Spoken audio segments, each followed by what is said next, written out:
Okay, guys, I'm going to start with telling you guys that I was born in Birmingham in a hospital called Queen Elizabeth, top hospital. A lot of my brothers and my family was born there as well. Me as a kid, I was wickedly into football and I was into music. As from when I can remember, from the age of six or seven. I remember the '86 World Cup in Mexico and Maradona when he did the handball. Musically, I was chilling out with my uncles and stuff, going to the Gurdwara, and every Sundays we used to listen to stuff like Hira and Alap. And at that time it was Indian music with drum sounds and bass. I mean, not to the extreme that we get nowadays, but I mean, it was totally different to what you heard that was coming from India at the time. So I was heavily influenced by bands like Alap, Hira, Chirag Pechan, and I took it from there basically. Fortunately for me, when I was younger, my uncle was good friends with the band called Pradesi Music Machine. For those of you guys who don't know, this band made a huge impact in Bhangra music in the UK. They released albums like Pump Up the Bhangra, Shake Your Pants. So I was fortunate enough that my uncle was great friends, like his best mate was the Dholki player Surinder, who now runs a company called Plan 9 and Frantic Studios. So I spent majority of my childhood chilling out in recording studios, and I did a lot of wagging school as well, which I don't like to promote. But at that time there was, with technology and stuff, all we had was music classes at school, where you could like learn an instrument or something. There was nothing in terms of like you get nowadays in colleges. You get workshops and stuff to learn about music and music design and stuff. So anyway, cut a long story short, I was basically hanging out in a studio called Frantic Studios, and I think I was about 16 or 17 when I really got the taste for music and how to make it. I was chilling out with Frantic Cam. He's a man behind huge hits, everybody knows. So for me, it was like an amazing experience as a kid. I'm chilling out with someone I really look up to as a musician and a music producer and stuff. So I started kind of begging my dad, like, at the age of 16, look, I need about 3 or 4 grand. Just loan it me until I can make my money back. I really want to do music, and as Asian parents are, obviously I got refused a few times, and not saying that it was anything to do with the money, but I think my dad wanted to make sure that I'm dead serious about what I wanted to do, because music at that time wasn't really a career. But I mean, fair dues, I have to pay respect to my dad for lending me the money, and me eventually I went out and bought my gear, my pre-production stuff, which was an Apple Mac, an 8100.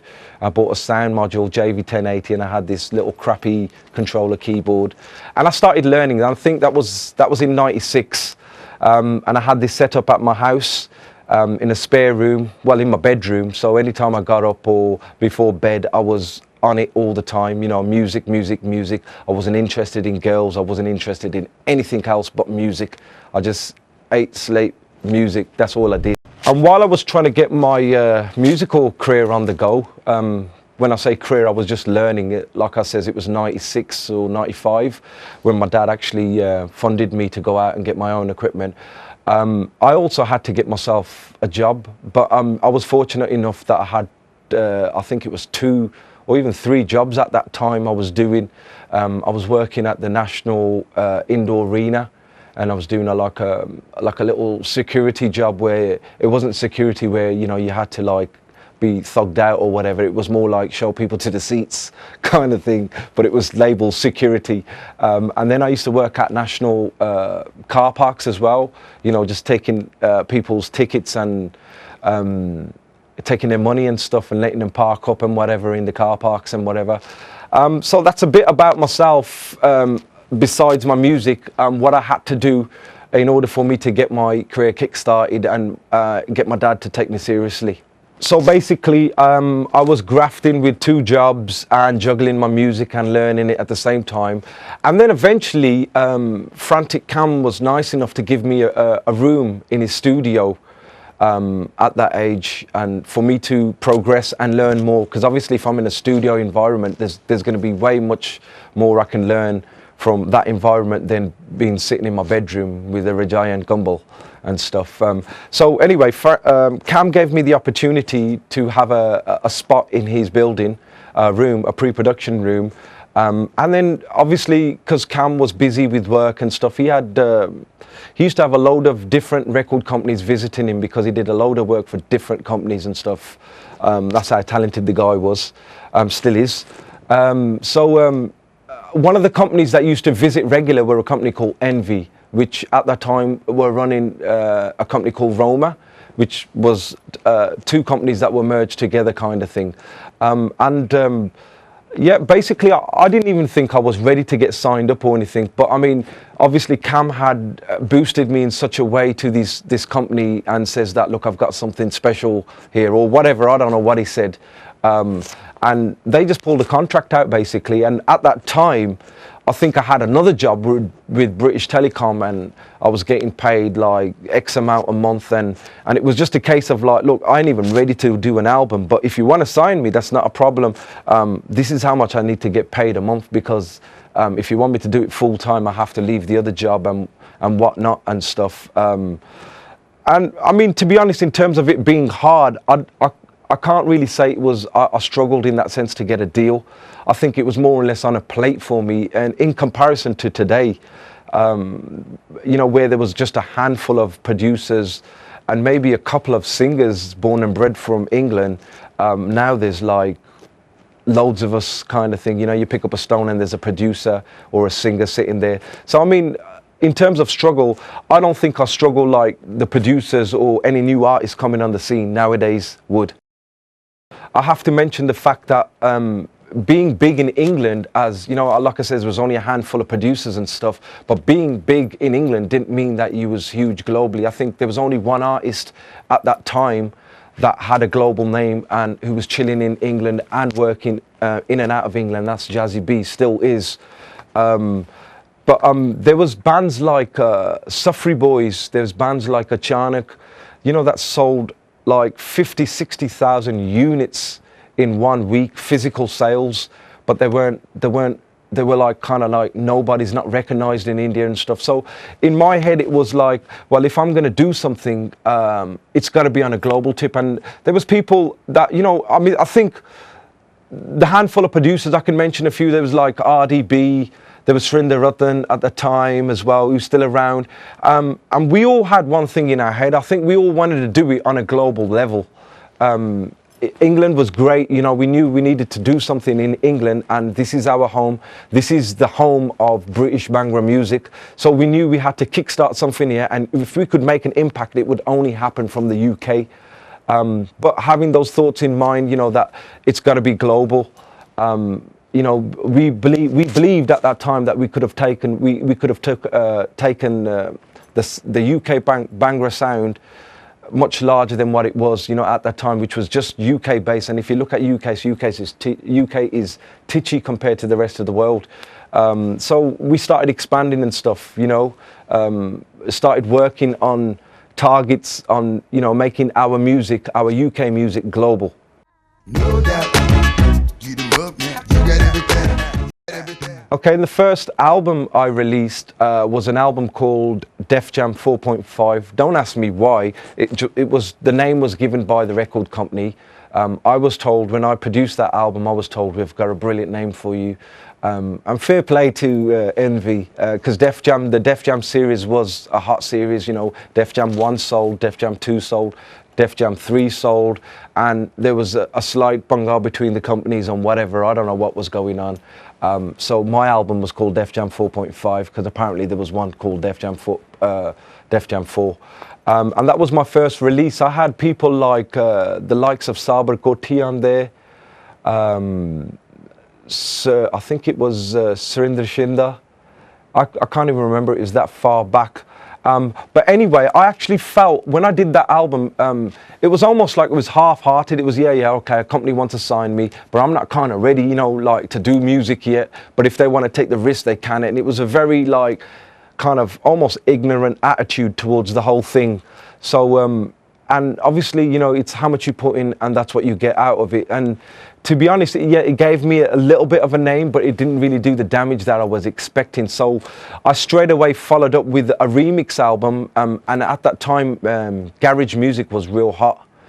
So I did a remix album with the likes of Sufri on there, you know, songs like Baad Laga De. There's a few other songs like by Surinder Shinda and stuff. Manmohan Varis was on there. And because the garage scene was in, and that was just dropped like, I think it was like 6 weeks apart from my first album, my debut album.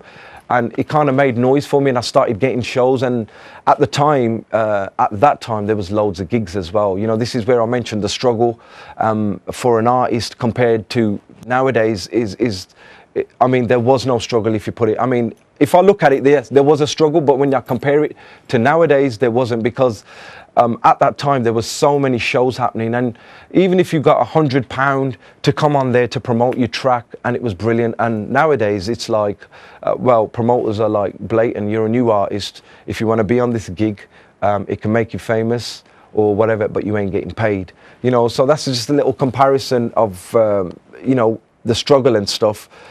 Back to the albums and stuff.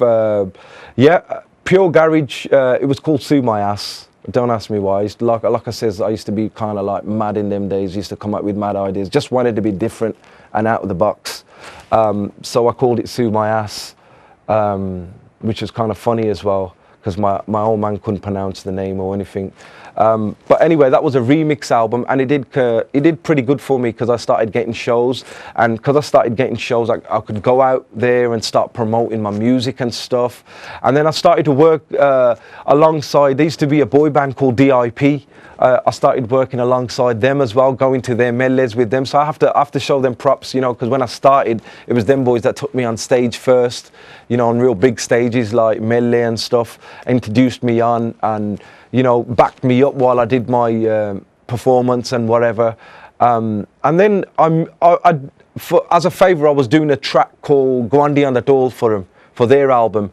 And I started playing it on shows and stuff, and it was really working for me. So I kind of like nicked that tune off them as well, and I have to say thank you to them for that as well. And that came on an album which came out in 2000, and I think it was late 2002, and it was called High Life.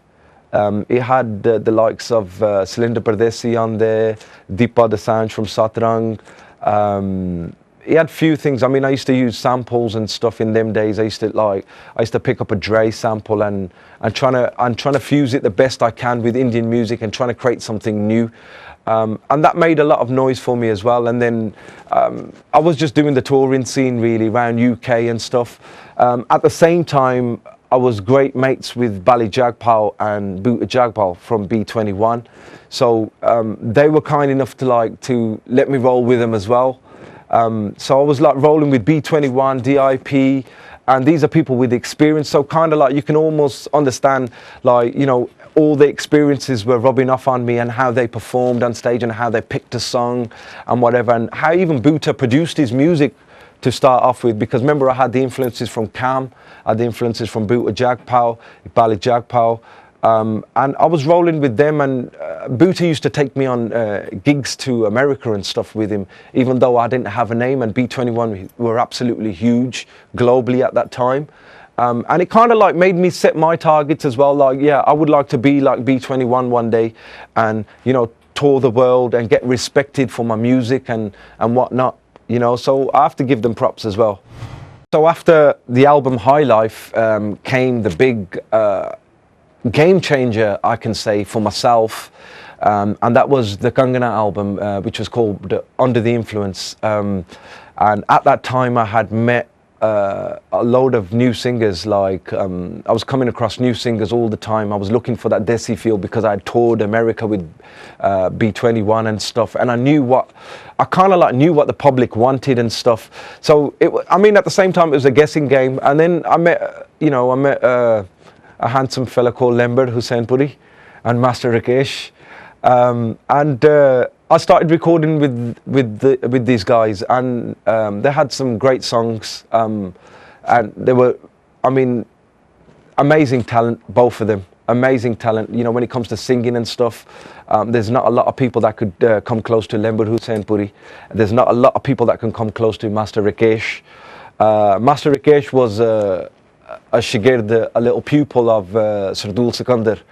And he sounded very much like Sardul Sikandar. And I really, at that time, I was wickedly into Sardul Sikandar's songs and stuff.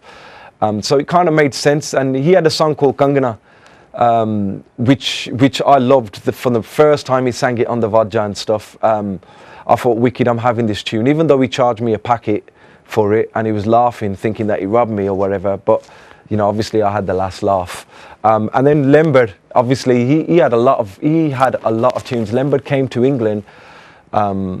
He must have recorded like about 20 songs with me and about 60 songs with other people at the same time while being signed to us, which I think everybody knows. But like I said, an amazing talent. I do always show the man respect. It's because of his songs that I got around to getting to do the music, and it's the songs like Kangana, you know, it's these people who sang the songs in the first place, made the compositions and stuff, that I could turn around and make the music to. So I have to thank these guys at the same time, as well as I know I've done a lot of dissing in the past and whatever, but I like to think I'm a little bit more mature than that now, you know, the bigger man kind of thing. The album just blew up for me globally, and it's like, it's what I always wanted, it's what I dreamt, it's what I prayed for. It just came true, you know, and next thing you know, at the same time I was doing a single with Bali Jagpal and General Levy called Shake What Your Mama Gave You, and that popped off big in India. And then I did a tune, I got so sick and tired of hearing Kangana before in nightclubs, like where I was headlining the night and stuff. I got so peed off, like the DJs before me would play Kangana, and when I would play it would be nothing special. So that one night I went home, and I think it was about 2-3 in the morning, where I just sat in my bedroom, and I thought, I really cheesed off, and I thought, well, you know, I need to make a mix of Kangana and show them that, well, okay, I'm the artist who's done Kangana, and just to make that little performance bit a little bit different to what the other DJs do and what they got on album. So, and funnily enough, that same song, it was supposed to be a remix, a Kangana remix, but it turned into that Rouge track, you know, with a girl band called Rouge, a song called Don't Be Shy. And basically what it was, he had the Kangana sample in there and this brilliant flute playing through it, and with a sick beat going through it. And I think it was from start to finish. I started around about 3 o'clock in the morning and I was done for 7, because I remember my mum coming in and saying, the music's too loud, can you turn it a bit low? You know, I lived with my mum and dad then, and my bedroom had all the stuff in there, and it was just practically next door to my mum and dad's bedroom, and it's like I've been at it all night, you know, blasting music, and then finally my mum's come in and says, listen, it's 7 o'clock in the morning, can you chill out with the music? So I kind of like drew the line there, and it was just a beat. And then I put that same beat across to the record company I was with, Envy, and they were forming a girl band, which everybody knows by the name of Rouge.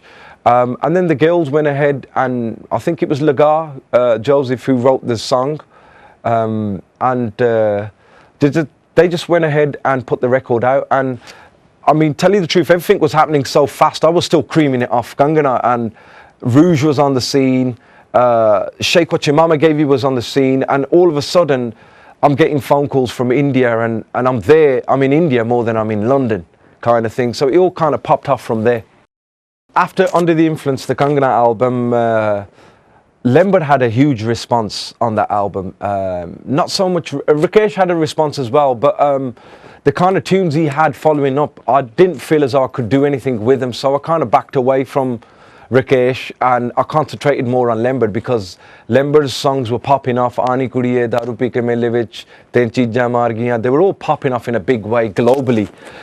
So I decided to do a solo album for Lembad, and apart from the fact that he was moaning at me, कि यार मैंने कोई पहचानता नहीं, and this, that, the other, and यार आनी कुड़िए गाना बजदा था, लोकी dance करदे था, मेरी कोई बात ही नहीं पूछदा. So I really felt bad for that, and I thought, well, hold on a second, let's do something for this guy and make up for it. You know, if he feels as though I've taken all the credit, that's not fair. So I decided to do a solo album for him, which was called The Original Edit, and had the song worked in a massive way, Sachiyan Sanaiyan Ni, Je Jat Bigad Gaya and stuff. And as I kept going, I kept progressing and stuff, you know, with music and stuff. And after that album came, I did a few little tracks here and there, one or two tracks for compilations which came out. And then my next main album was Back Under the Influence, which gives the introduction of Sharmila. Also, I collaborated with like a top model from India by the name of Yana Gupta. I did a song called Aag Ka Darya. Now this girl was absolutely, she still is huge on the catwalk in Bombay and all sorts of places. So it was like a case of collaborating with her and trying to form something, some kind of a fusion. At the same time, I was working with the likes of Sharmila and introducing him on the scene and whatnot. And off that album, I think Sharmila's tracks were very successful. There's songs like Sat Sri Akal, there's songs like Idani Gaddiyan Chaldiyan, there were songs like Akadan Nishana that worked in a huge way globally and in England. So like I did with Lembert, we decided to do an album for Sharmila as well, which came out late last year. You all know it. I think it's one of my most recent releases by the name of Zindabad. Did really well for me in India, is still doing well for me in places like Australia and America. Wherever there's Punjabi people, it's still doing well. You know, it's kind of like a patriotic kind of tune that makes your blood boil. And notice I have no female in that video either, because it was about, not that that I'm sexist or anything like that, or a male, whatever, you know. I just thought that, well, hold on a second, because I'm talking about the Punjabi Qawm and being proud of being Punjabi. I thought, well, hold on, if you put a female in there, nowadays female want to come in whatever dress sense they want and whatever, and you can't really dictate and stuff. So I thought better keep that headache away and keep everyone civil looking and whatever, because we're promoting, it's not just a song, we're promoting our whole culture. That's what I felt with this album. To be honest, in between Zindabad and Back Under the Influence, I kind of like had 3 or 4 years out. When I mean I had 3 or 4 years out, I was kind of like touring the world, and at the same time getting other bits of music together and stuff. And I managed to get like about 3 albums ready. So Zindabad was the first of it, and then Zindabad come out. And then shortly after, I think we followed with Amrinder Gill Juda album, which is still caning it in Punjab. I mean, it's on everyone's ringtone, every 3-wheeler, every restaurant is blasting Ki Samjhaiye Yaariyan. And I'm really thankful to God for, you know, the way He's turned it around for me, because I honestly thought that people started to believe, you know, because I had 3 years out, that I started, like Zeus has fell off, you know. And, you know, it was kind of like a different sort of pressure for me, you know, like, well, hold on, am I going to be able to prove myself? And it's not like I'm getting any younger, and there is a lot of fresh talent out there, talented people, good-looking people and stuff. And, you know, you get the thought in your head, and, well, hold on, am I going to cut it again and whatever? But thank God, you know, that you know, the Amrinder album worked. Straight away I had a Pakistani artist that I was introducing on the scene with a track called Bara Saal, and his name was Bilal Saeed, which popped off for me in a big way. I mean, I'm kind of going through this real quick because these albums were dropped in such a short space of time. I mean, if you work it out, we're in June at the moment, and my first album dropped in November, which was Zindabad, and then came Amrinder Gill album, and then came the Bilal Saeed track, and then came the Nusrat Fateh Ali Khan album, which was like an amazing experience for me. I always wanted to do that, and why it was even more special is because my teacher, my own guru, my Babaji sang with us, sang on the Nusrat album on one of the Qawwali tracks, a Sufi track more to be precise, and kind of like made my dream come true, because I always wanted to do a project with my guru, and I always wanted to do Nusrat Fateh Ali Khan. So it was kind of like a merger of 2 huge empires in my head, and that's what made that album extra. I'm still living off, I'm still kind of like doing shows around the world and stuff. I just got back from Dubai, and I'm still doing shows off Amrinder Gill's album, the Bara Saal track. Even Bilal Saeed was with me in Dubai doing his performance. So it kind of like, it's evidence that whatever I'm doing is kind of working because I'm introducing new people, and I've kind of like gone back to that stage again where I introduced people like Lember, Rakesh, and we was all moving as a group further. You know, it wasn't just a producer. There was like, when I released an album, there was 3 or 4 names coming off it, and it kind of like, I feel that feeling's coming back again. You know, there's oh yeah, how can I forget the big banger at the moment, Jugni G, Kanika, big up my home girl. She's just smashing it all over the place at the moment. Like I says, I just come back from Dubai. It's one of my most, it is the recent release from myself. It was a free download. Just at the fact that we felt so good that, you know, that, yeah, okay, people haven't forgotten me in UK, even though it was my fault. I neglected UK and stuff, and I concentrated more on the countries outside UK. So it was like my little thank you to say that, well, hold on a second, you know, people are charging you for crap, right? Here's something bad boy for free, you know. So it was a free download off the Envy website. So there you go, guys. That's majority of the last 10 years in a nutshell. Future, what does the future hold for me? I'm working, I've already got Kanika's album ready. I'm currently working on Bilal Said's album. That should be ready by next week. I've got a few named singers I don't want to mention at the moment that are coming to see me this week to tie down deals and stuff. But basically, I'm working, and I just want to give my best and maybe hopefully retire in 5 years' time.